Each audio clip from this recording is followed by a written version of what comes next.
नमस्कार दोस्तों, स्वागत है आपका फिर से हमारे YouTube चैनल रियांस एकेडमी में। देखिए, आपका बहुत बहुत धन्यवाद होता है जब आप हमारी वीडियो को देखते हैं।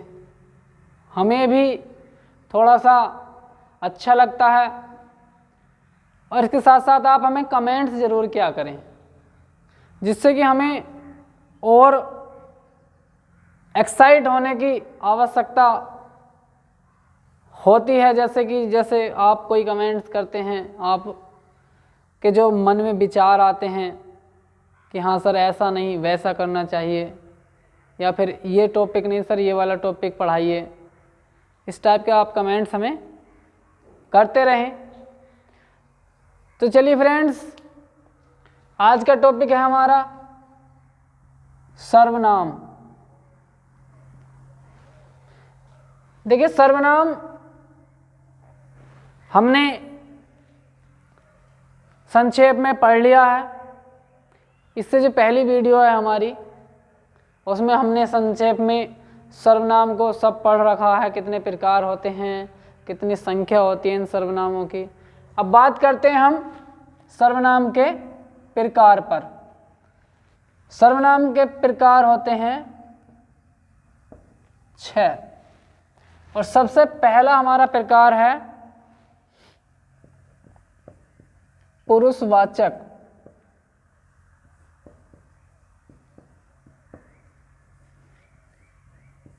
पुरुषवाचक सर्वनाम।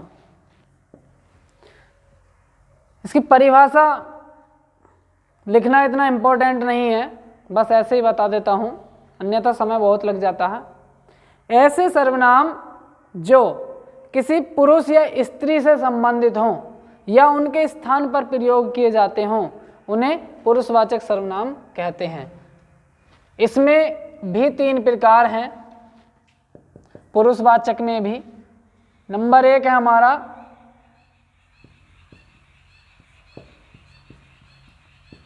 उत्तम पुरुष। अब देखिए, उत्तम पुरुष में कौन कौन आता है, कौन कौन से सर्वनाम आते हैं। उत्तम पुरुष में सर्वनाम आते हैं मैं और हम। मैं एक वचन के रूप में आता है और हम बहुवचन के रूप में आता है। अब मैंने इससे लास्ट वीडियो में बताया था कि सर्वनाम यदि अपने मूल रूप में है तब वह मौलिक है, यदि उसमें परसर्ग या विभक्ति चिन्ह लग जाते हैं तो वह यौगिक कहलाता है। अब बात करते हैं मैं से बनने वाले और शब्द, जैसे मैंने। अब देखिए, मैं में ने परसर्ग लग गया है, विभक्ति चिन्ह लग गया, तब ये मैंने हो जाएगा। जैसे मुझे, मुझको, मुझसे और मेरा, मेरी और मेरे, ये अपने मूल रूप में है और ये सारे यौगिक रूप में हैं। अब हम की बात कर लेते हैं। सबसे पहले हमें,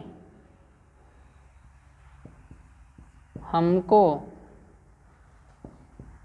हमसे, हमारा, हमारे और हमारी। सेकंड नंबर है हमारा मध्यम पुरुष।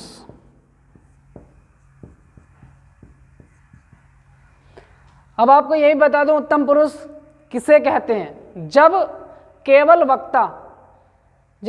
वक्ता अपने बारे में बात करे कि हाँ मैं खाना खाता हूं, या फिर इस टाइप की बात करे, केवल वक्ता, ओनली वन, तब यह क्या कहलाएगा, उत्तम पुरुष कहलाएगा। मध्यम पुरुष में जब वक्ता और श्रोता दोनों हों, यानी कि बोलने वाला अर्थात कहने वाला और सुनने वाला, तब यहां देखिए तू आता है। हमने बताया था मैं और तू, इससे लास्ट वीडियो में। इसके बाद इससे बन जाता है तुम, तुमने, तुमको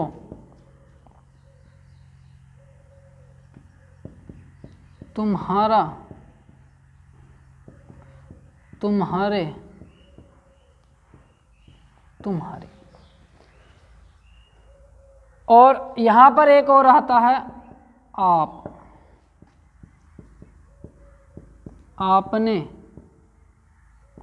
आपका, आपके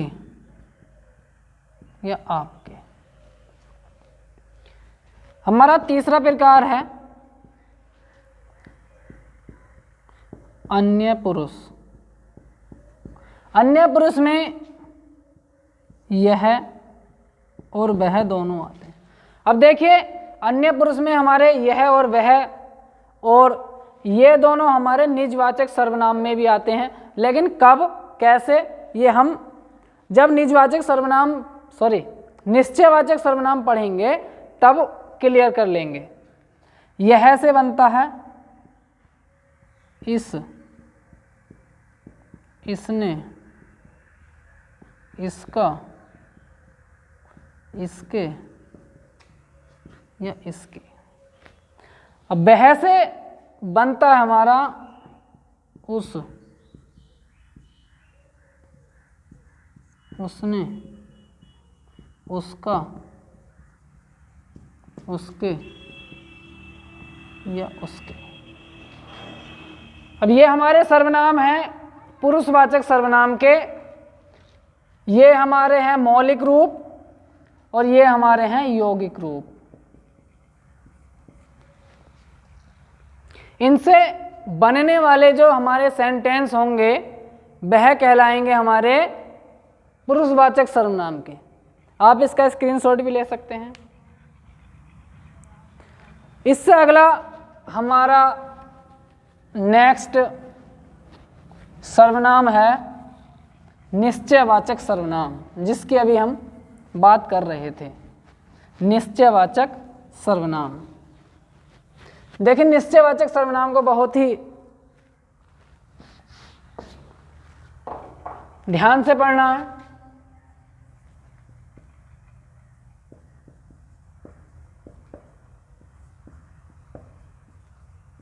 निश्चयवाचक को संकेतवाचक भी कहते हैं।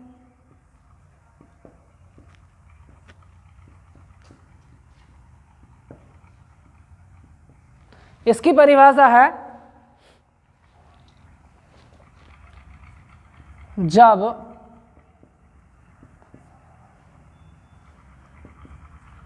किसी सर्वनाम के द्वारा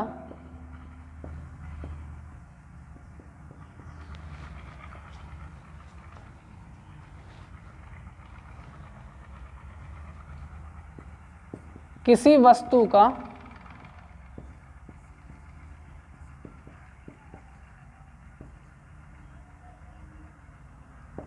निश्चित बोध हो उसे निश्चयवाचक सर्वनाम कहते हैं। निश्चित यानी कि निश्चय है कि हाँ ये है। इसमें क्या क्या आता है, यह और वह। अब यह का बनता ये और वह का बनता है वे, ये भी याद रखना है।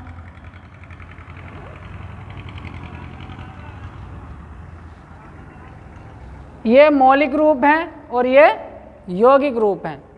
अब इनके कुछ उदाहरण ले लेते हैं हम, क्या क्या उदाहरण होते हैं देखिए।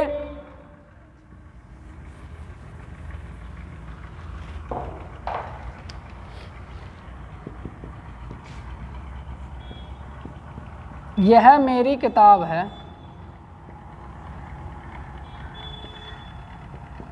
दूसरा वाक्य लेते हैं हम, वह उनका कलम है। तीसरा वाक्य, ये मेरे खिलौने हैं।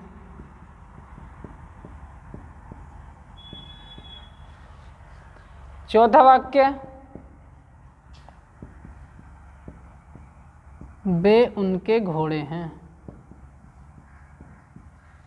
अब कैसे आता है यहां से क्वेश्चन, यहां पूछा जाएगा, इस प्रकार का कोई एक वाक्य दिया जाएगा क्वेश्चन में और उसमें पूछा जाएगा इस वाक्य में यह किस प्रकार का सर्वनाम है, तब आपको बताना है निश्चयवाचक। अब देखिए इस वाले सेंटेंस को यदि मैं थोड़ा सा परिवर्तित कर दूं, जैसे यह किताब मेरी है, तब पूछा जाए कि इसमें यह क्या है, इस वाक्य में यह जो है यह क्या है, तब इसका आंसर विशेषण आता है। तब इसका आंसर क्या आता है, विशेषण। अब आप सोच रहे होंगे कि अभी तो ये सर्वनाम था, अब इतनी जल्दी ये विशेषण कैसे हुआ। अब आपको एक छोटी सी बात बता दूं, जब कभी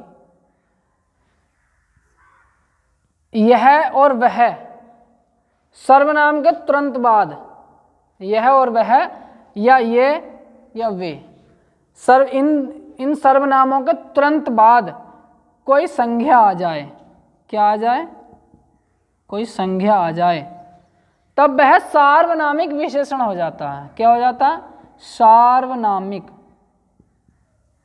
सार्वनामिक या संकेतवाचक विशेषण हो जाता है।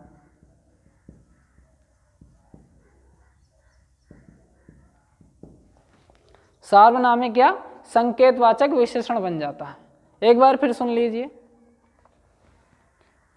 यदि सर्वनाम के तुरंत बाद कोई संज्ञा आ जाए तब वह क्या हो जाएगा, सार्वनामिक विशेषण हो जाएगा। अब देखिए यहां पर यह के तुरंत बाद भी क्या है, दूसरा सर्वनाम है। अब इसमें मेरी भी सर्वनाम हैगा, यहां मेरे हैगा, यहां उनका हैगा, यहां उनके हैगा, ये सब सर्वनाम है। लेकिन क्वेश्चन में ऐसे नहीं पूछा जाएगा कि इसमें कौन सा सर्वनाम है, ऐसे नहीं पूछा जाएगा। उसमें वो अंडरलाइन करेगा या इन्वर्टेड कोमाज में बंद करेगा शब्द को कि इस वाक्य में यह कौन सा सर्वनाम है, तब आपको बताना है। ठीक है, चलिए चलते हैं नेक्स्ट सर्वनाम की तरफ। क्या है हमारा नेक्स्ट सर्वनाम, इससे आगे हमारा अनिश्चयवाचक सर्वनाम, अनिश्चयवाचक सर्वनाम।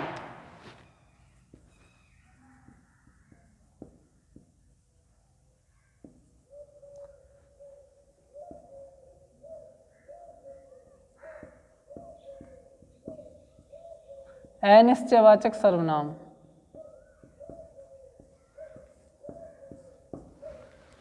इसकी परिभाषा यही है, उससे अपोजिट। अभी निश्चयवाचक सर्वनाम की परिभाषा देखी थी हमने, उसमें था किसी वस्तु का निश्चित बोध हो, यानी कि वह वस्तु है, वास्तव में है। और इसकी जो परिभाषा है, जहां पर किसी वस्तु या व्यक्ति के होने का निश्चित बोध न हो, यानी कि पता नहीं है, हमें कंफर्म पता नहीं है कि वही वस्तु है या नहीं है, या कोई व्यक्ति है या नहीं है, तब यहाँ पर अनिश्चयवाचक सर्वनाम होता है। देखिए उदाहरण के आधार पर सीख लेंगे हम। यदि कोई और कुछ, यहाँ दो सर्वनाम चलेंगे, कोई चलेगा प्राणी के लिए और कुछ चलेगा वस्तु के लिए। अब इनसे और भी बन जाते हैं, जैसे कोई के साथ पर्ग सर्ग लगने पर किसी ने, किसी को, ये परसर्ग लगने पर बन जाते हैं। और कुछ जो होता है वो सदा कुछ ही रहता है।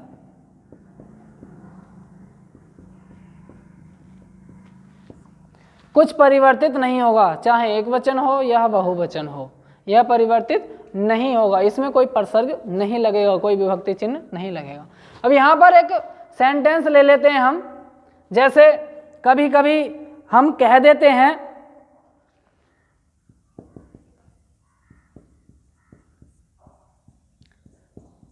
कोई आ गया तो क्या होगा? कोई आ गया तो क्या होगा?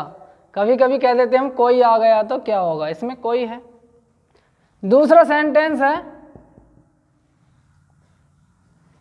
बहुत ही बढ़िया,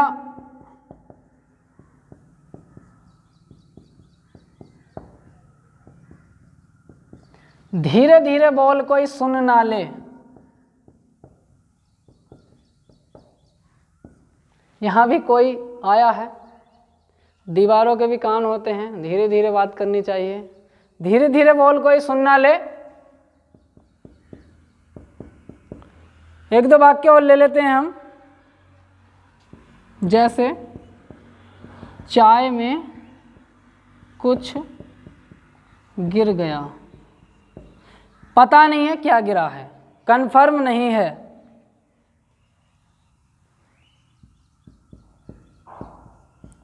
उसने कुछ नहीं खाया। वे 4 वाक्य हैं, 2 वस्तु को इंडिकेट कर रहे हैं और 2 प्राणी को इंडिकेट कर रहे हैं। कोई आ गया तो क्या होगा? धीरे धीरे बोल कोई सुन ना ले।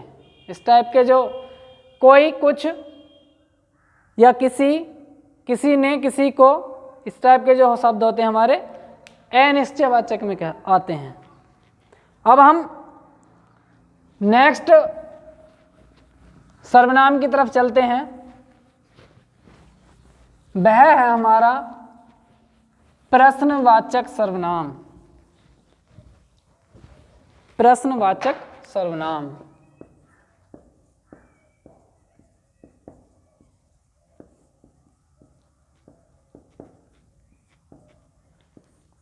प्रश्नवाचक सर्वनाम में जब किसी वाक्य में कोई क्वेश्चन किया जाए कि वह कौन है, यह क्या है, इस टाइप का कोई क्वेश्चन किया जाए तो वहां पर प्रश्नवाचक सर्वनाम होता है। इसके शब्द हैं कौन और क्या। इनसे बनने वाले कुछ शब्द भी हैं जो परसर्ग लगने पर बन जाते हैं। किससे, किसको, किसकी, किसने या किसका आदि, इस टाइप के शब्द भी बन जाते हैं। अब यहां पर सेंटेंस ले लेते हैं। कौन आया था?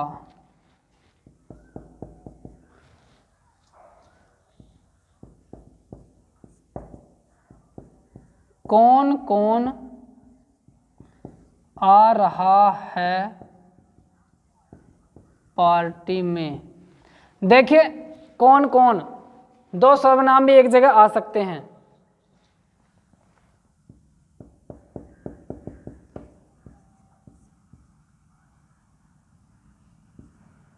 वह क्या कर रहा है?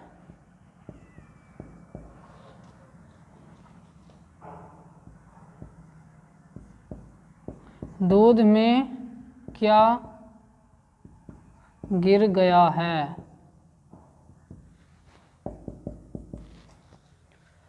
अंडरलाइन जरूर आएगा, ऐसी बात नहीं है, रेखांकित अवश्य होगा।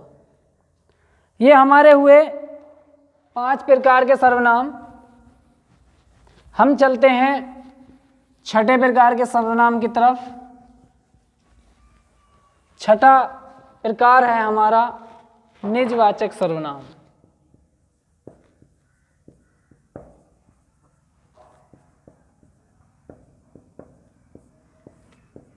निजवाचक सर्वनाम, जब कभी वाक्य में निजता अर्थात स्वयं से संबंधित कोई बात आए तब वह निजवाचक सर्वनाम कहलाता है। जैसे यहां पर आता है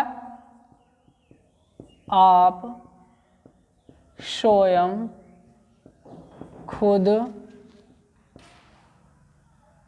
स्वतः भी आता है, स्वतः, और एक साथ अपने आप भी आ सकता है, अपने आप। जैसे कहें मैं आप ही चला जाऊंगा,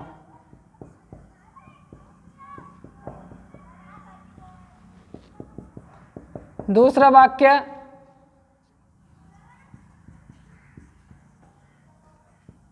आप भले तो जग भला, आप भले तो जग भला। यहाँ पर भी आप। और ये क्वेश्चन तो बहुत बार आ चुका है हमारी परीक्षाओं में, बहुत बार।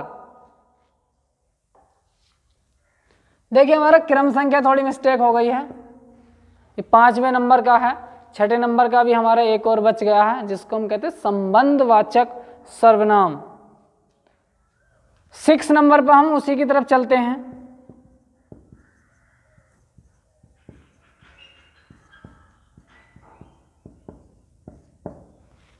संबंधवाचक सर्वनाम, ऐसा वाक्य जिसमें एक सर्वनाम दूसरे सर्वनाम से संबंध व्यक्त कर रहा हो, उसे संबंधवाचक सर्वनाम कहते हैं। यहाँ पर कुछ शब्द हैं जो और सो, और सो को वो भी कहा जाता है, ये भी याद रखना है। इसके अलावा जो से बना है जैसा, और वो से बना है वैसा। यदि इनके सेंटेंस की बात करें हम, जो बोगे वो काटोगे,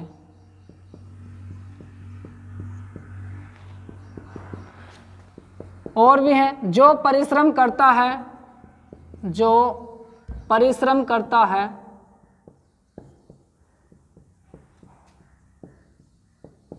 वो सफल अवश्य होता है, अवश्य सफल होता है।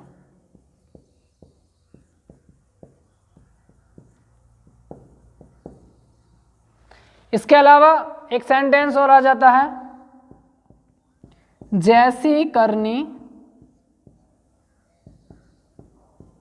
वैसी भरनी। तो देखिए दोस्तों हमारे 6 प्रकार के सर्वनाम हो गए हैं, पुरुषवाचक, निश्चयवाचक, अनिश्चयवाचक, प्रश्नवाचक, निजवाचक और संबंधवाचक। अब इसके अतिरिक्त भी एक सर्वनाम और है, उसको कहते हैं हम संयुक्त सर्वनाम। लेकिन वह सर्वनामों के जो प्रकार हैं उसमें अभी काउंट नहीं किया गया है, ना ही हम इसको अभी 7वां नंबर दे सकते हैं। लेकिन डॉक्टर दीमसित्स के अनुसार यह है संयुक्त सर्वनाम।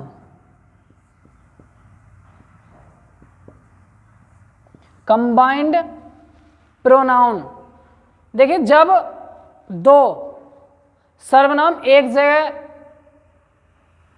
एक दूसरे से संबंध बनकर आए, ये बिल्कुल पास पास में रखे हुए हों, अलग अलग ना हो, उनके बीच में कोई शब्द न हो, तब वहां पर वो क्या कहलाएंगे? संयुक्त सर्वनाम। जैसे जो कुछ, सब कुछ, हर कोई, कुछ न कुछ,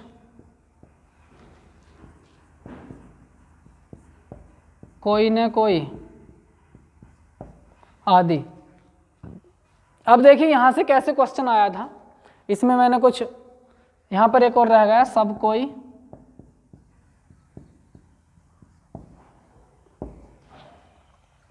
लोअर पीसीएस की परीक्षा में पूछा गया था, ये क्वेश्चन था, इस पर इन्वर्टेड कॉमाज लगे थे और पूछा गया था सब कुछ में कौन सा सर्वनाम है, ऑप्शन थे अनिश्चयवाचक,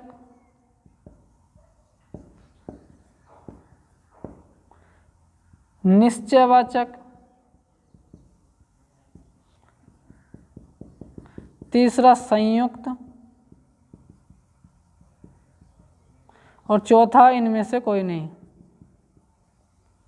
तब ऐसी कंडीशन में मैक्सिमम 90% स्टूडेंट्स ने अनिश्चयवाचक सर्वनाम ही लगाया, लेकिन जब आयोग ने आंसर की जारी करी तब उसका आंसर हमारा संयुक्त सर्वनाम था। तब से लेकर हर एक टीचर और स्टूडेंट्स संयुक्त सर्वनाम पर ध्यान देने लगा। तो चलिए दोस्तों, आशा करता हूं कि आपकी समझ में सर्वनाम का टॉपिक आ गया होगा। इससे पहली वीडियो हमारे प्लेलिस्ट में देख सकते हैं, वहां से आपको इसका टॉपिक का शुरुआत मिल जाएगी, वहां पर ही इसको संक्षेप में समझाया है, वहां से आपके अच्छा समझ में आ जाएगा। तो आप कृपया करके हमारी प्लेलिस्ट में देखें जाकर और टॉपिक को शुरू से पढ़ें। चलिए मिलते हैं नेक्स्ट वीडियो में नेक्स्ट टॉपिक के साथ। हमारे चैनल को ज़्यादा से ज़्यादा लाइक करें, सब्सक्राइब करें, शेयर करें। नमस्कार।